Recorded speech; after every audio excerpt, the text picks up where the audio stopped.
오늘 하나님 말씀은 창세기 28장 10절에서 22절 말씀을 보겠습니다. 창세기 28장 10절에서 22절 말씀까지 이제 한 절씩 교독하고 마지막 절은 다 같이 한 목소리로 읽도록 하겠습니다. 야곱이 브엘세바에서 떠나 하란으로 향하여 가더니 그곳에 이르러는 지체가 거기서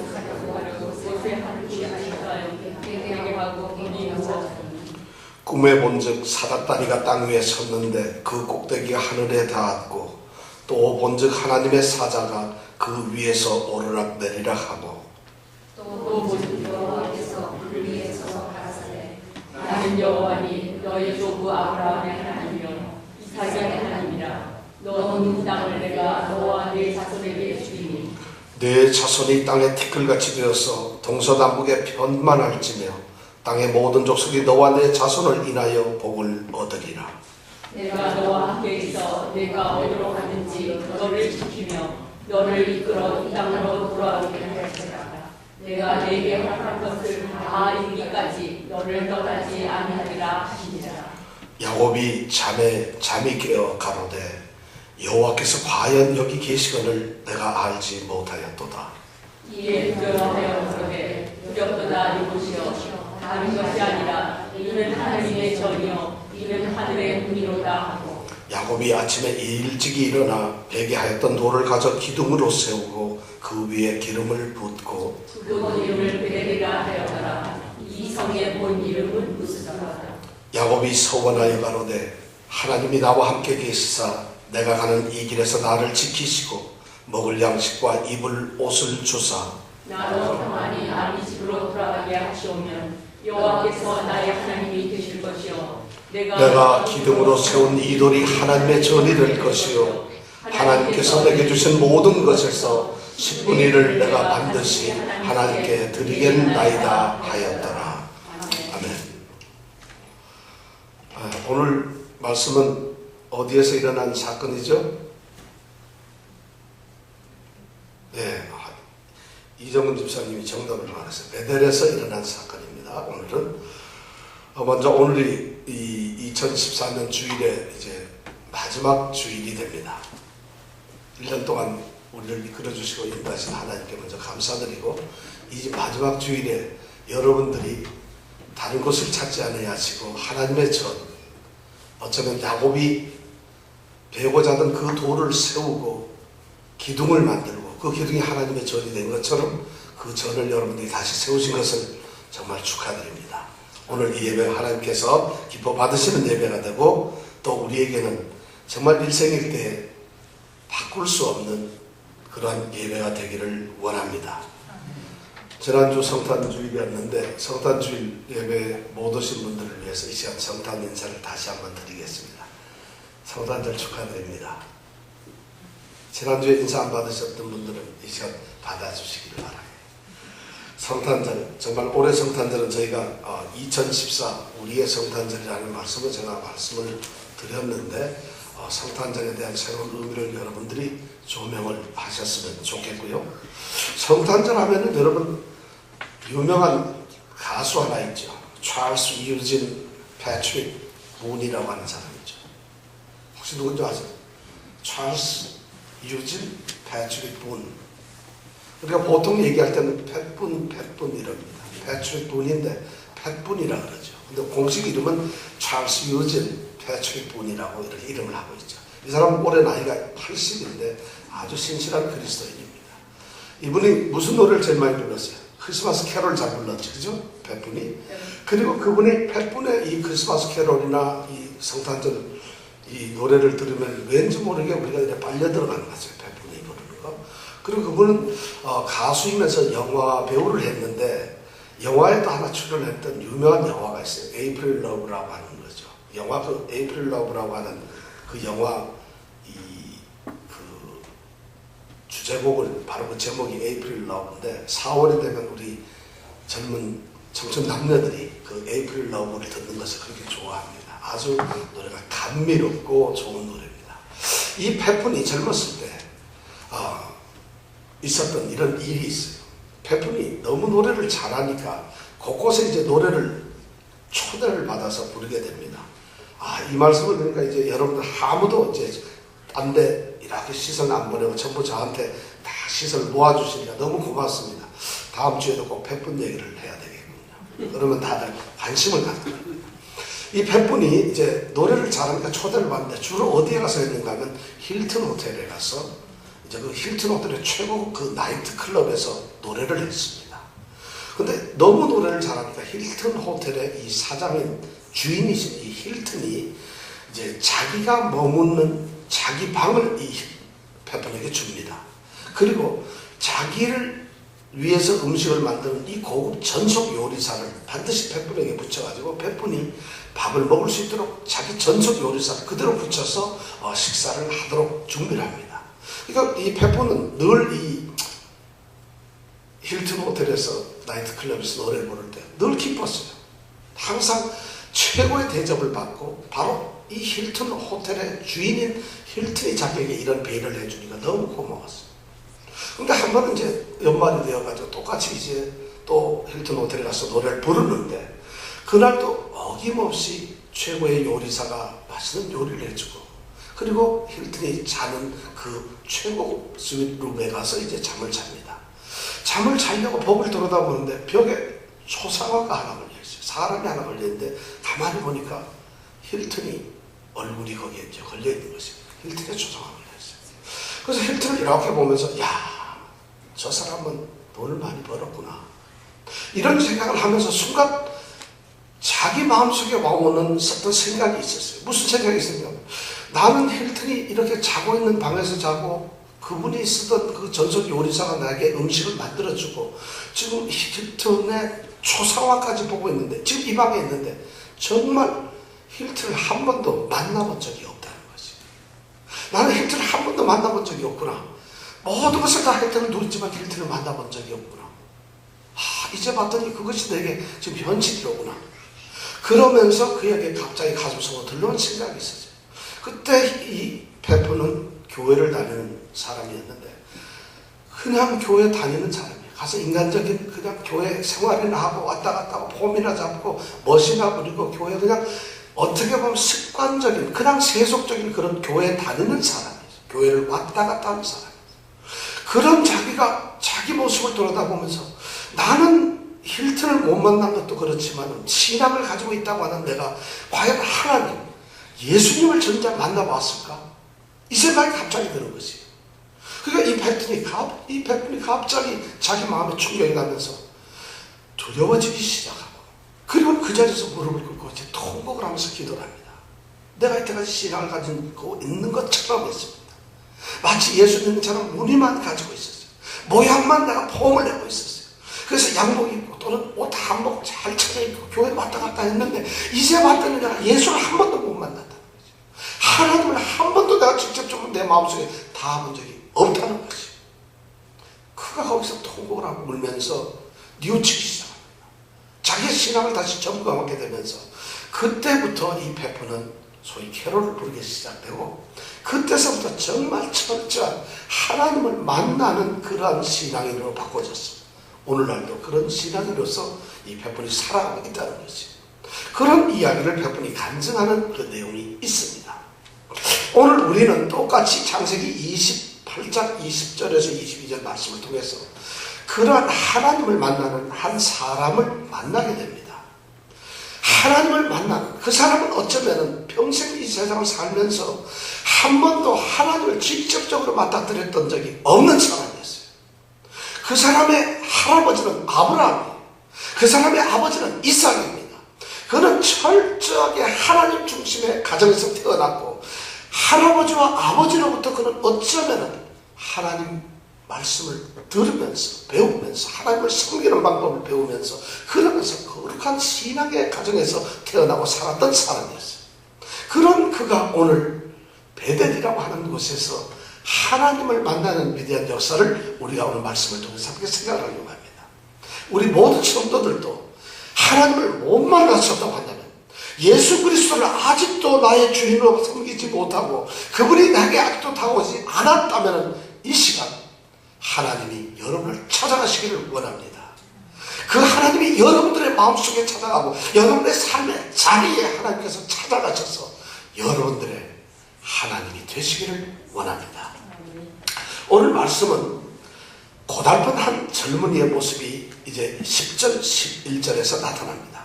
오늘 10절의 말씀은 이렇게 시작됩니다. 야곱이 부엘세바에서 떠나 하란으로 향하여 가더니, 이렇게 10절은 시작이 되고 있어요. 자, 여기서 야곱이라는 사람은 누구인지, 부엘세바는 도대체 어느 곳이고 하란은 무엇이며 이 사람은 지금 왜 떠나고 있는지 우리는 그 내용을 좀 알아볼 필요가 있어요. 이 야곱은 아까도 말씀드렸지만 아브라함과 이삭의 손자요 아들입니다. 그는 리브가라고 하는 어머니를 두고 있는데 그가 태어날 때 쌍둥이로 태어났어요.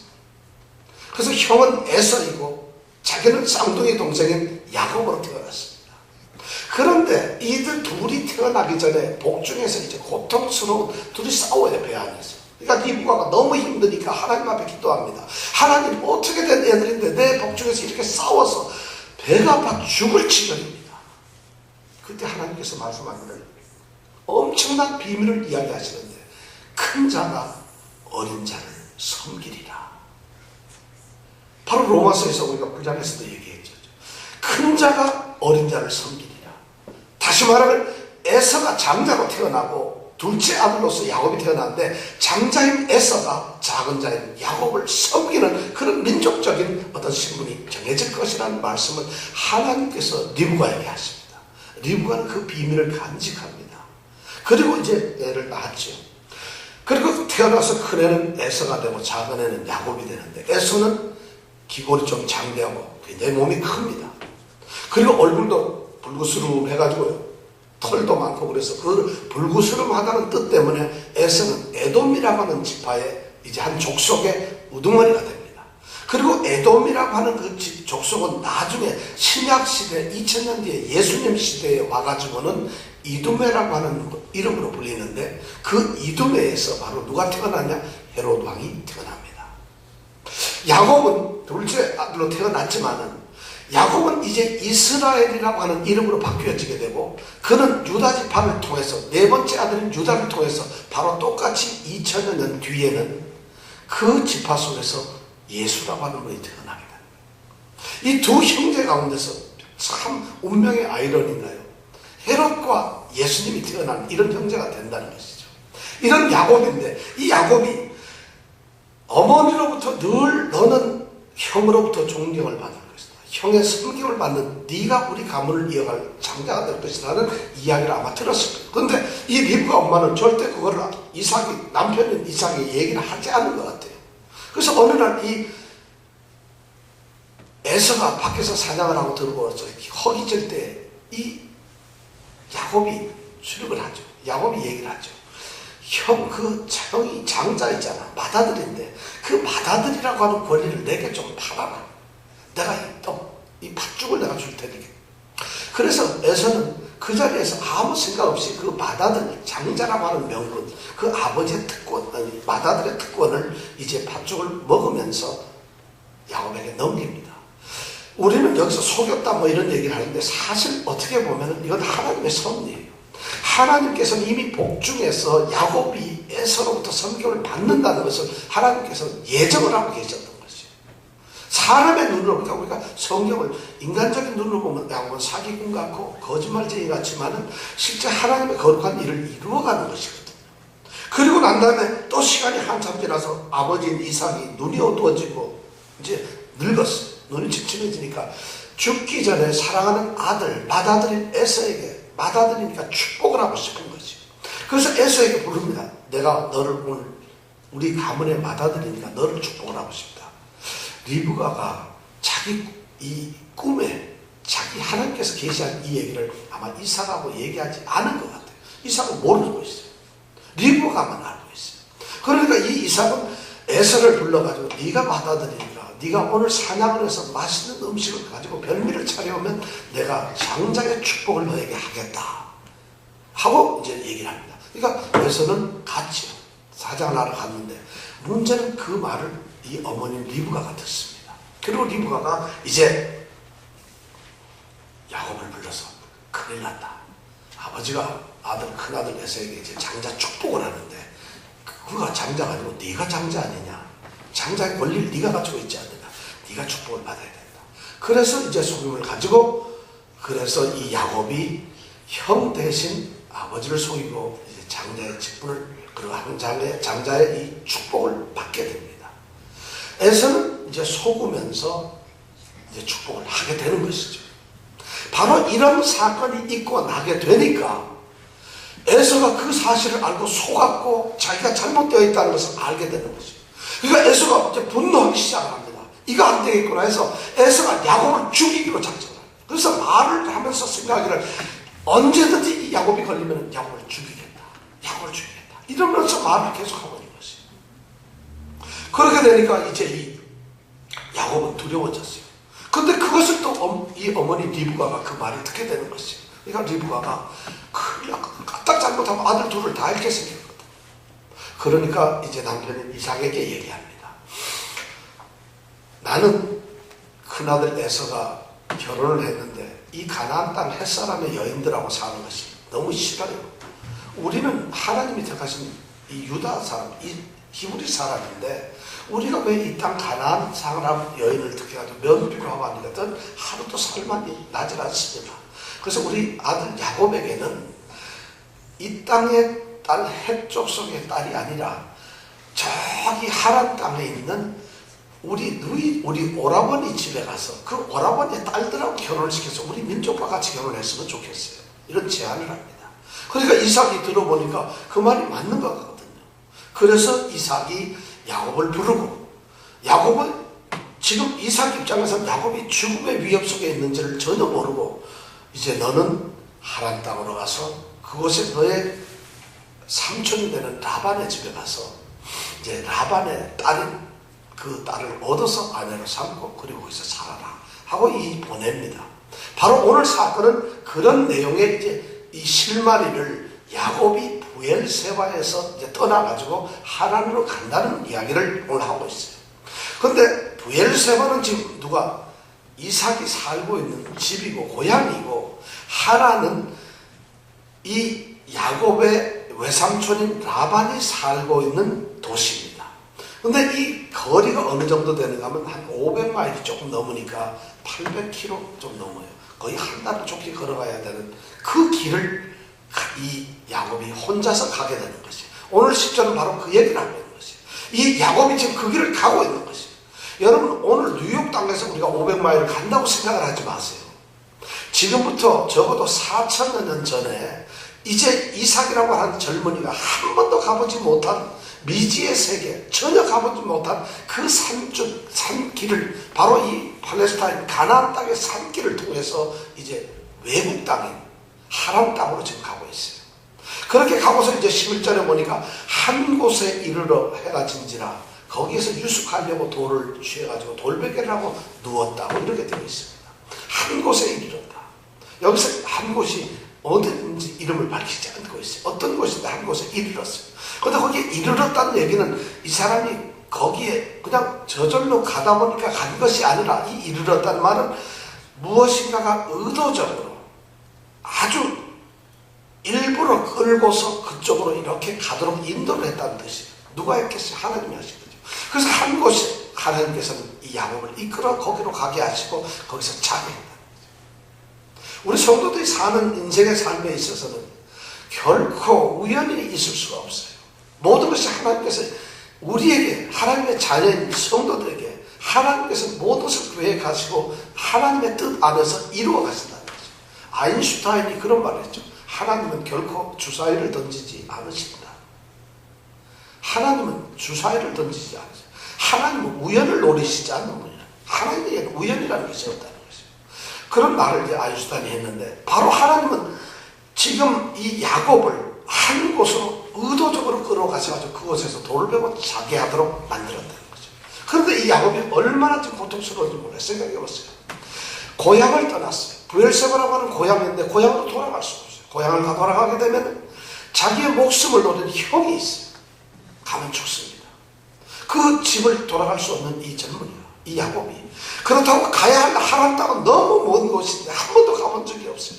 거기에 삼촌이 외삼촌이 어떻게 생겼는지, 그 도시가 어떻게 생겼는지, 어디로 가야 하는지조차도 모르는 그러한 정말 고달픈 이런 위치에 있어요. 그리고 혼자 생각을 해보세요. 지금부터 4,000년 전에 이 가나안 땅의 산길을 통해서 갈 때 지금부터 4,000년 전에 그 사람들이 얼마나 살았겠어요. 무서운 것이죠. 그가 혼자서 도망 나오다시피 이제 죽음의 위협을 피해서 도피하는 도피자로서 지금 이 길을 가고 있는 것이죠. 그가 바로 어느 한 곳에 머물러 이제 잠을 자게 되는 것이죠. 정말 어떻게 보면 장자의 특권이나 장자의 복이라는 것이 지금 이 순간에 야곱에게는 아무 소용도 없는 것 같아요. 장자의 그 권리라는 것이, 장자의 축복이라는 것이 자기는 오히려 부메랑이 되어서 자기의 가장 고통스럽고 자기의 이런 형편과 처지를 만드는 가장 비참한 그런 것으로 어쩌면 애물단지가 되고 말았어요. 지금 야곱은 당하지 아니해도 될 그런 고통을 지금 당하고 있는 것이죠. 그가 장자의 특권을 만약 받지만 않았더라도, 그가 장자의 축복을 아버지로부터 받지만 않았더라도 그는 형과 어머니와 아버지와 함께 행복하게 부엘을 생각해 살 수 있었습니다. 그 사람이 우리가 바로 그리스도인이 되지 아니하고 믿음을 갖지 아니하고 세상에서 그냥 살면서 돈 벌고 그리고 편안하게 살 수만 있었다면, 잘 먹고 조금 인격적으로 살았다면 얼마나 편했겠어요. 예수를 믿는다는 것은 결코 쉬운 일이 아니에요. 고통의 일이에요. 누가 예수를 믿으면 평안하다고 그랬어요. 예수님께서 주시는 평안이지 예수를 믿는 길은 사실 그렇게 고통스럽고 힘든 일이에요. 이 세상에서 바로 야곱은 우리와 똑같은 하나님의 자녀였고 하나님이 택하신 자가 됐다는 거죠. 우리도 똑같이 그런 사람을 이 세상을 살아가는데, 이러한 야곱에게 어떤 일이 일어났는가를 우리가 보면서 그 야곱에게서 일어났던 그 사건을 통해서 우리에게 은혜가 되기를 원합니다. 이제 야곱이 그 한 곳에서 어두워지니까 사람도 없는 곳이, 그것이 들판일지 또는 산골짜기일지 어쩌면 산속 어느 나무 밑일지 우리는 절대 모릅니다. 성경은 그냥 그가 한 돌 하나를 베개로 삼아서 누웠단 말이에요. 돌이 아마 좀 많았던 것입니다. 그러나 비밀이 하나 있어요. 바로 이 베델이라는 곳에는 아브라함이 제일 처음 가나안 땅으로 하나님께서 끌고 오셨을 때, 그가 가나안 땅으로 들어오면서 세겜에서 제사를 쌓고 바로 이 베델 땅에서 하나님 앞에 예배를 드렸던 곳이 바로 이 베델이에요. 바로 그 땅, 그곳에 이 야곱은 지금 하룻밤을 자고 있다는 것이에요. 야곱이 자고 있는데 놀라운 일이 벌어집니다. 오늘 12절부터 15절에 보니까 꿈을 꾸는데, 저는 이 꿈이 그냥 보통 꿈이 아니라고 생각합니다. 여러분, 고달픈 인생에서 지금 죽음의 위협까지, 어쩌면 들판에서 이런 황량한 곳에서 돌을 베고 자는 이런 참 고달픈 삶에 무슨 아름다운 꿈이 꾸어질 것이며 꿈이 있을 수가 있겠습니까? 그런데 이 야곱이 꿈을 꿔요. 이것은 하나님의 뜻이죠. 야곱이 꿈을 꾸는데, 꿈에 오늘 12절에 보니까 꿈에 본즉 하니까 보는데 뭐가 있냐면, 뭐가 보이죠? 사닥다리가 보여요. 꿈에 본즉 사닥다리가 있는데, 이 사닥다리가 어떻게 되어 있느냐면 땅 위에 섰는데 그 끝이 하늘에 닿았더라. 이걸 보고 나서 지금 이 야곱이 깜짝 놀랍니다. 이 사닥다리는 무엇일까? 그의 마음속에는 이제 뭔가가 다가오기 시작합니다. 사닥다리가 땅에서부터 하늘까지 되었어요. 우리 성경은 사닥다리라고 번역을 했지만은 이 원어를 잘 살펴보면 사닥다리라기보다는 계단입니다. 층계 계단을 말하고 있어요. 그러니까 땅에서부터 하늘 꼭대기 하늘까지 닿는 계단이 있다는 것을 보았어요. 아하, 땅과 하늘은, 하늘의 세계와 내가 살고 있는 인생의 세계는 연결이 되어 있구나. 이것이 같이 연결되어서 하늘과 땅은 서로 소통이 되고 있는 것이로구나. 아마 이 꿈속에서 야곱은 그것을 느꼈을지 모르겠어요. 우리 믿는 사람들에게 하늘과 닿는 희망이 있고 소망이 있습니다. 하늘과 연결되는 우리에게는 그런 기업에 대한 우리의 꿈이 있습니다. 바로 지금 야곱이 그 꿈을 꾸고 있는 거죠. 여러분들에게도 하늘을 닿을 수 있는, 정말 하나님과 소통이 되는 그런 꿈을 가지시길 원합니다. 근데 믿는 사람들이, 사실 어떤 사람들을 보면요, 그런 꿈을 갖지 못해요. 사닥다리를 보기는 보는데 땅에서는 다 가지고 올라갔는데 하늘에 닿지 않은 사닥다리를 꿈꾸는 성도들이 있어요. 세상에만 정신이 없어서 하늘을 잊어버리는 그런 성도들이 있다는 것이죠. 그런 비전을 가지고 살아가는 성도들이 많아요. 그러니까 예수 믿는 모양만 가지고 있어요. 세상에서 성도의 모양을 가지고 있는데 땅에는 다 있는데 올라가다 보면 하늘과는 관계없는, 그냥 올라가다 마는 그런 사닥다리를 품고서 살아가는 그런 교인들이 있다는 것이죠. 우리 예수님교회 성도들 그런 정도가 없기를 바랍니다. 정말 하늘까지 닿은 성도, 정말 하늘의 꿈을 꾸는 그런 성도가 되길 원한다는 것이죠. 또 거꾸로 어떤 사람은 하늘에는 닿아 있는데 땅에는 닿지 않은 그런 사닥다리 꿈을 꾸는 사람이 있어요.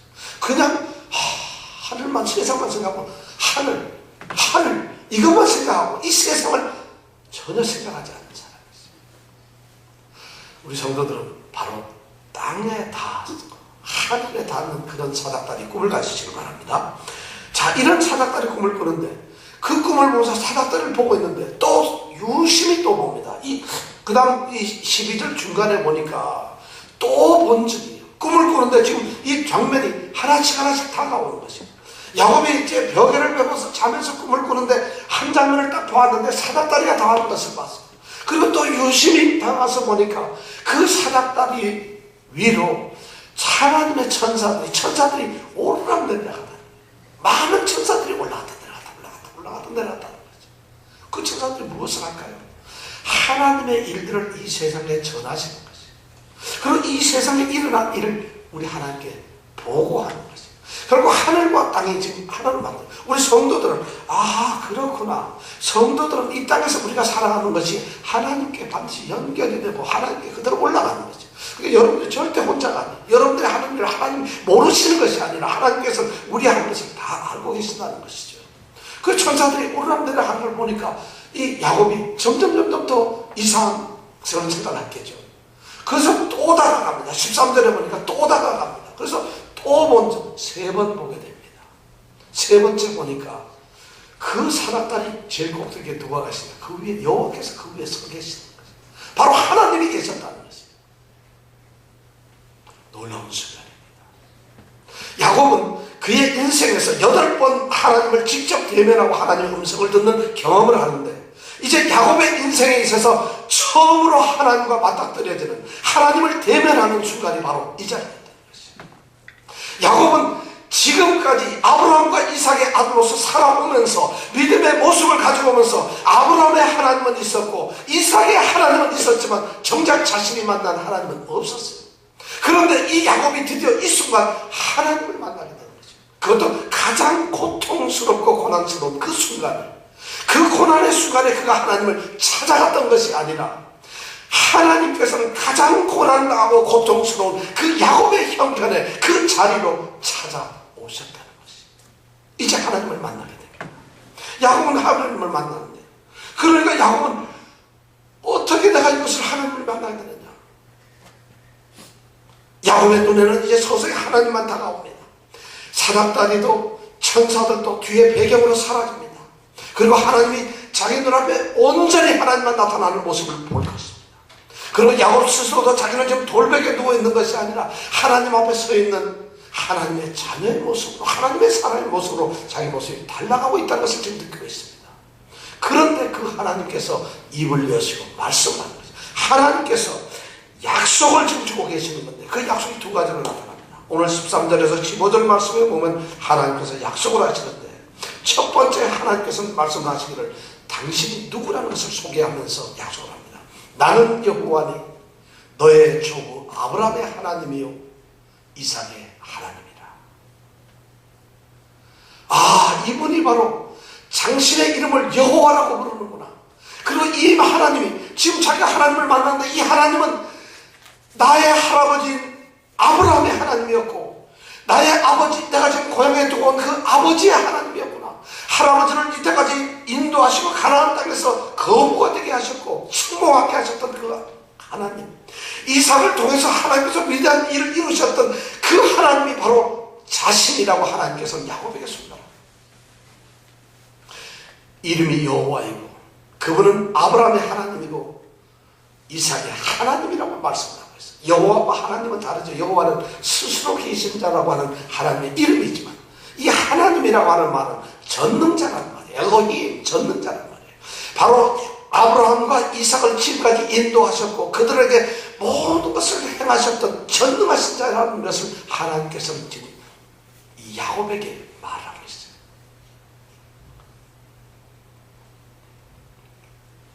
야곱은 속으로 생각합니다. 아브라함의 하나님, 이삭의 하나님, 여호와, 그럼 나의 할아버지 하나님이고 나의 아버지 하나님이지만 나와는 무슨 관계가 있을까? 나는 그럼 뭐냐 이게? 저 하나님은 나의 하나님이 될 수 있을까?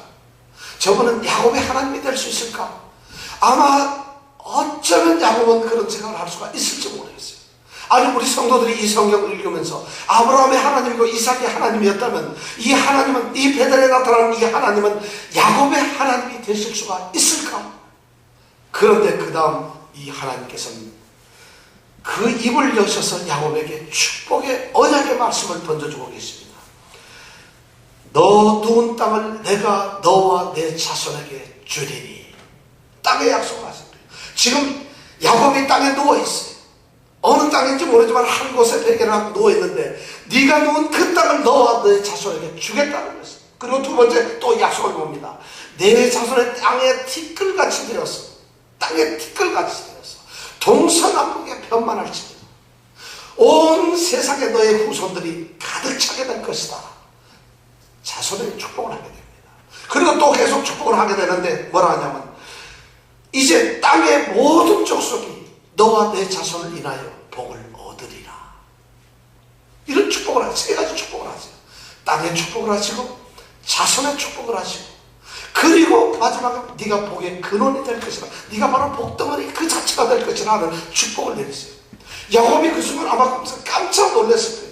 이 축복이 무슨 축복이냐? 땅의 축복, 자손의 축복, 복의 근원이 되시는 이 축복. 이것은 바로 아브라함 할아버지로부터 들었던, 할아버지께 했던 약속이었고 이삭 아버지로부터 수없이 들었던 이삭을 향한 하나님의 약속이었던 것이에요. 바로 아브라함의 약속, 이삭에게 하셨던 그 약속이 이제 야곱에게 하나님께서 나타나셔서 이제 야곱에게 대를 이어서 계승을 하면서 이제 그 축복을 똑같이 내려주고 계시는 거예요. 드디어 이 순간 아브라함의 하나님, 이삭의 하나님은 야곱의 하나님이 되시는 거죠. 아브라함에게 약속하셨던 그 하나님께서는 이제 드디어 야곱에게 약속을 하고 있어요. 똑같은 사실을 똑같은 말을 하고 있어요. 똑같은 축복이 하나도, 성경에 보면 표현과 방법과 단어와 모든 것이 하나도 다르지 않아요. 원어에 보면 똑같은 축복을 지금 야곱에게 하고 있어요. 야곱이 그 순간 그것을 알고 있는 것이에요. 아, 그렇구나. 야곱의 감격 여러분 어떻게 생각하세요? 드디어 하나님께서는 이 야곱을 이끌어서 거룩한 하나님의 구속사 역사에서 아브라함과 이삭과 야곱과 그리고 예수 그리스도 그리고 우리에게까지 연결되는 거룩한 구속사를 이루치기 위해서 야곱을 끌어들이시고 계십니다. 야곱은 이제 하나님의 귀한 자녀가 됩니다. 야곱을 통해서 이제 하나님께서는 내가 너를 통해서 내가 이루고자 하는 이 땅의 구원의 놀라운 역사를 이루겠다는 약속을 지금 하고 있는 것이에요. 이제 드디어 비로소 이 야곱은 자신이 누구라는 것을 깨닫게 됩니다. 도망자가 아니었어요. 그는 이제까지는 하나님을 만난 적이 없었던 사람이었어요. 그냥 아브라함과 이삭의 가정 속에서 평안하게 자랐던 그러한 축복받은 한 아들이었다고 생각을 했는데 이제 이 정말 고난스러운 이 베델 이 어느 한 곳에서 한밤중에 그의 꿈속에서 그는 하나님을 만나게 되고 자신이 누구라는 것을 알게 됐어요. 내가 누구로구나 하는 것을 드디어 깨닫게 됩니다. 그러나 이 야곱에게는 아직도 의심이 있습니다. 사실 있을 것 같아요. 땅을 허락하시고 이 땅을 내게 주신다고요? 우리 자손이 땅에 티끌같이 많아서 동서남북 온 세상에 퍼진다고요? 나는 장가도 안 갔는데. 그리고 나를 통해서 이 세상의 모든 사람들이 복을 받는다고요? 나는 지금 쫓겨가다가 가면 짐승에 죽을지도 몰라요. 어쩌면 나는 가다가 강도돼 손에서 죽어갈지도 몰라요. 그냥 노상 행사를 할 수도 있는 사람이에요. 나는 어쩌면 형이 지금 쫓아와서 어쩌면 나를 좀 죽일지도 몰라요. 그런 내가 무슨 하나님의 축복을 받을 수 있겠어요? 어떻게 내가? 그때 하나님께서 말씀하십니다. 하나님께서는 그러한 야곱의 마음을 읽으셨는지 모르겠습니다. 두 번째 약속을 합니다. 하나님의 두 번째 약속은 네 가지의 중요한 약속을 합니다. 내가 너와 함께 있어. 내가 너와 함께 있다는 거지. 어쩌면 그 땅과 후손과 복의 근원인 그 축복은 너무나 먼 미래의 축복일지 모르겠습니다. 언제 이루어질지 모르는 불확실한 장래의 사건일지도 모를 거예요. 그러나 지금 당장 처한 형편은 그게 아닙니다. 난 지금 죽을 지경이에요. 죽게 생겼어요. 내게 그런 축복이 무슨 의미가 있겠어요? 마치 이 야곱은 그렇게 하나님께 항변할 수도 있었을 것이에요. 하나님께서 바로 그 순간 내가 너와 함께 있어. 이것이 하나님의 첫 번째 단계. 내가 어디로 가든지 너를 지켜. 내가 지금 너와 함께. 하나님께서 동행의 약속을 줬습니다. 이제부터는 네가 혼자 도망간 것 같지만 네가 나를 만나는 이 순간부터 내가 너와 함께 동행을 하겠다는 것이에요. 너와 함께 있겠다는 것이에요. 그래서 내가 어디로 가든지 너를 지킨다는 것이에요. 자, 어디로 가든지 이제 나는 하란 땅을 갈 것인데 하란 땅에 한 번도 가보지는 않았지만 그만큼 아직도 그 가야 할 곳이 아직도 적어도 400~500km가 남은 그 장거리를 가야 되는데 그 내가 가는 곳에 어디든지 같이 가시겠다. 지키시겠다.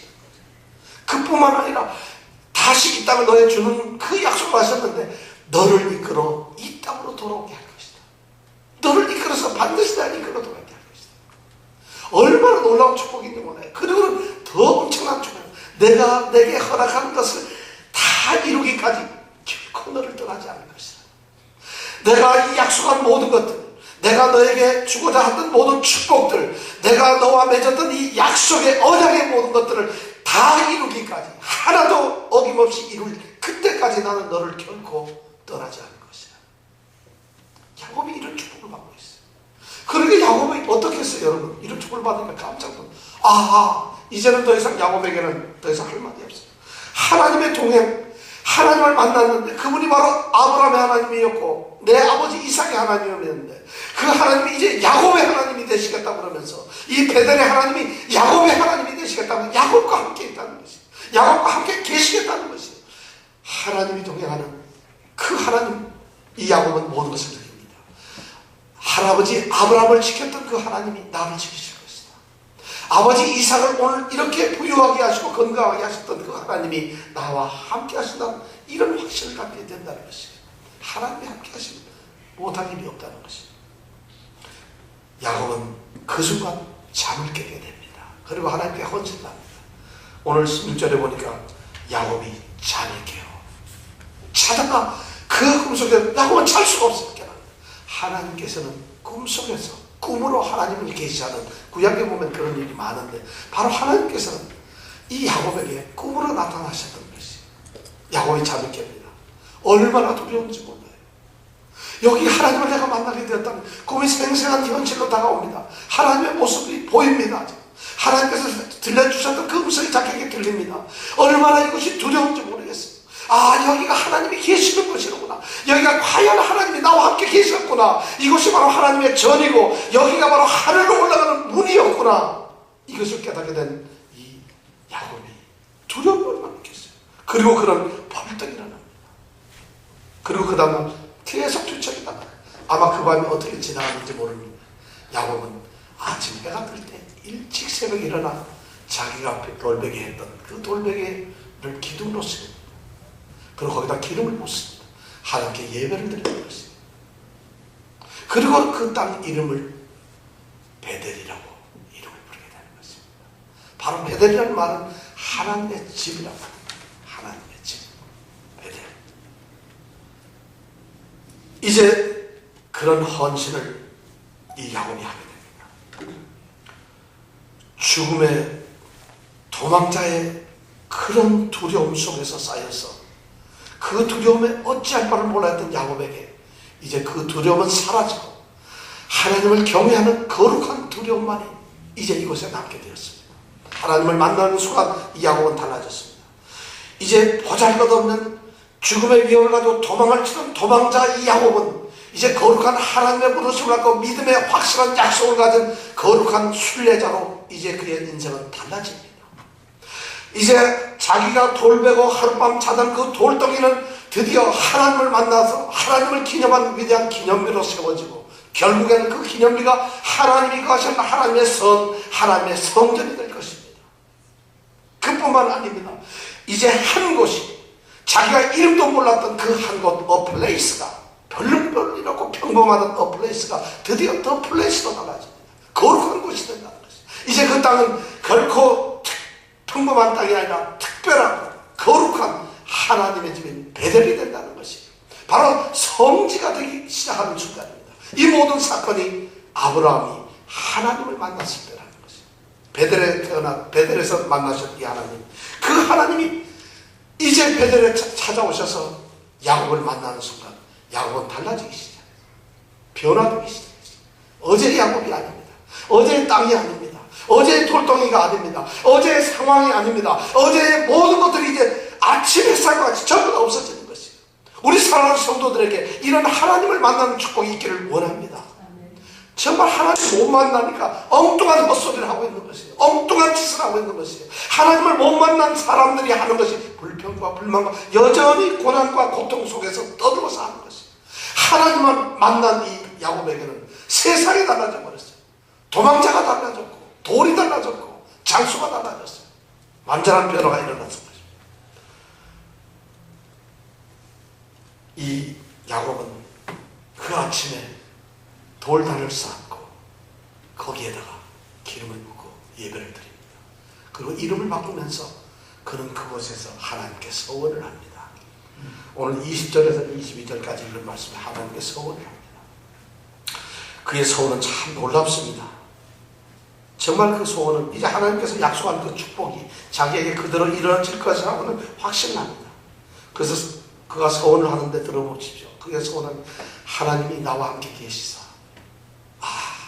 내가 너와 함께 있어, 이렇게 말하니까 이 야곱은 하나님이 나와 함께 계시사, 내가 가는 이 길에서 나를 지키시고, 내가 어디로 가든지 너와 함께하며 너를 지키고, 그런데 그대로 따라합니다.